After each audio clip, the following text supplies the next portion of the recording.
28 to 32. Do you remember last week, tenors and basses, how I said I wanted more F on fainting? Well, then what happened was we put more F on fainting, and then the vowel got really spread.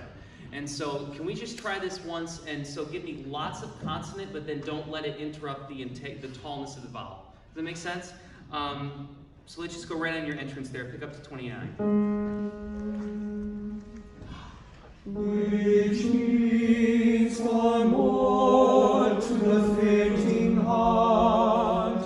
Which means one more to the fainting heart. Good. Yeah.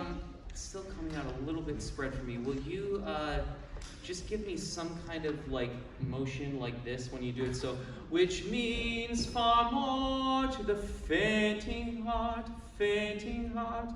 And then you can feel free to play accompaniment. I think that'll actually help them to connect a little bit. Same spot, pick up to 29. Which means far more to the fainting heart. Which means far more to the fainting heart. Yeah, literally by moving your hand like that, it made a difference. So just think nice and tall on that. Can we do that same thing again? Just to solidify it. Which means far more to the fainting heart. Which means far more to the fainting heart. Yeah, good. Nice job, tenors and basses. That is solid. Good measure. Yeah. Oh. Do that again. There's another point that I want to make. At measure 32, it's the same part. At measure 32, you might not know this, but it's actually text painting. So the heart is fainting, and what happens? Decrescendo. Decrescendo, right? So that's literally the heart fainting. Can you put more of a decrescendo in there because it wasn't quite coming through? Can you do that same thing again? We'll go to the end of the phrase. Which means far more to the fainting heart. Which means far more to the fainting heart.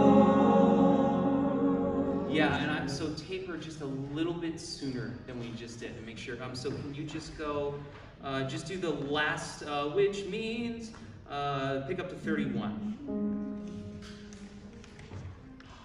Which means far more to the fainting heart. Yeah, so just bring that dynamic contrast out there. Last thing is, everybody stand. Measure 59, which is the very end of the piece. I want to do the last two sing on that happen at the end of the piece. And I want to get, it's just not quite precise. Remember how we talked about at the end, sing on, and we're going to close that NG. It just wasn't all quite together. I want to see if we can get that to line up a little bit better. These are the last two sing-ons, the last 4 bars of the piece.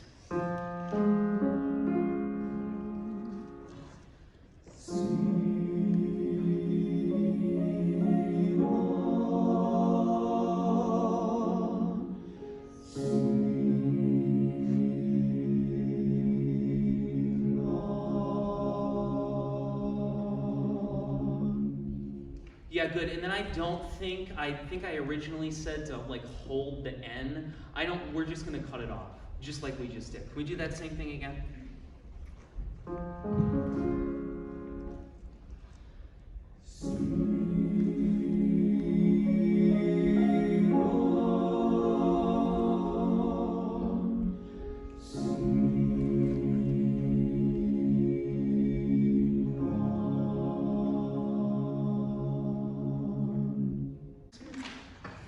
Do you remember our candy store exercise?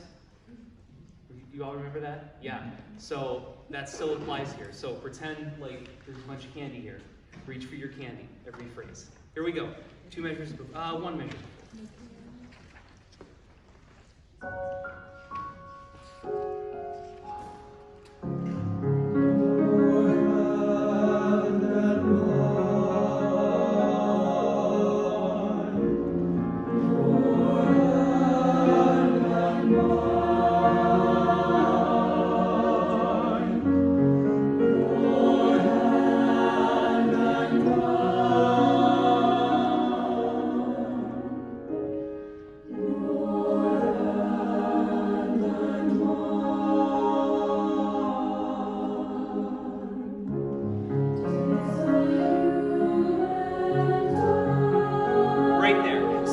was the next point I wanted to get to. That's great. On the word touch, instead of touch, can you put a little ah space in that? So I'm going to sound like this. 'Tis the human touch, like an ah space. And then on the word human, do this for me for a minute. Take out the H. So you're going to sing, 'tis the human touch. We're going to make up words here. Can you try that with me, sopranos and altos? This is right at 13. Ready? And... Tis the human touch.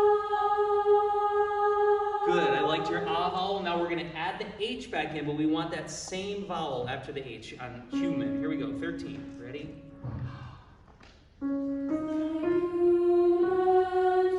Good. Did you hear how your vowel changed? Did you hear that? Take out the H again. Same thing. We're going to get this, I promise. Here we go. 13. Ready? Tis the human touch. Good. Now add the H back in, but think about how did that vowel feel different? Anybody tell me how it felt different? It sounded different, yeah. For like human, there's an E in there when we usually say it, so we want like the liveness of like how we would usually say it, like just speaking it. Right, yeah. Doing pieces with choir in English is one of the most annoying things as a choir director because we speak English, but we speak it incorrectly. So yeah, there's lots of things, and so what's happening is the sound is like it should be. We should get to a pure oo, but we have to get hu. We call it almost like a diphthong, where we have to get to that vowel. And so by taking the H out, we can feel how that vowel feels, and then hopefully when we put the H back in, we're gonna memorize that feeling. Does that theoretically make sense? I know I'm getting like all like choir director stuff, but I promise it works. Starting at 13, take the H out again, and we're gonna really feel how this feels. Starting at 13. Ready? Tis the human touch. Good. Now add the H back in, but don't change that vowel. 13. Ready? Tis the human touch. Yeah, good. Better. More H. So now just make the H more present. The vowel is exactly right. Just make the H more present. Here we go. Ready? Tis the human touch. Yes. Yes, that was the best you've done it. Now, I want you to feel, so if we speak that, 'tis the human touch. So will you show me a gesture as you sing that, and let that be, it has a tenuto, right? So one of my general notes about this piece, a tenuto, those of you that don't know, is when a note has like this thing, like a line underneath it, that's a tenuto. What that means is that it should have more weight. And there's tenutos all over this piece. And one of the things that I noticed in the recording is that those aren't really coming out that much. So that's one of the things that will work. So this is one of those instances. So let me really hear, 'tis the human touch, that kind of shape. Here we go, 13. Ready? Tis the human touch. Good, so much better. That was so much better.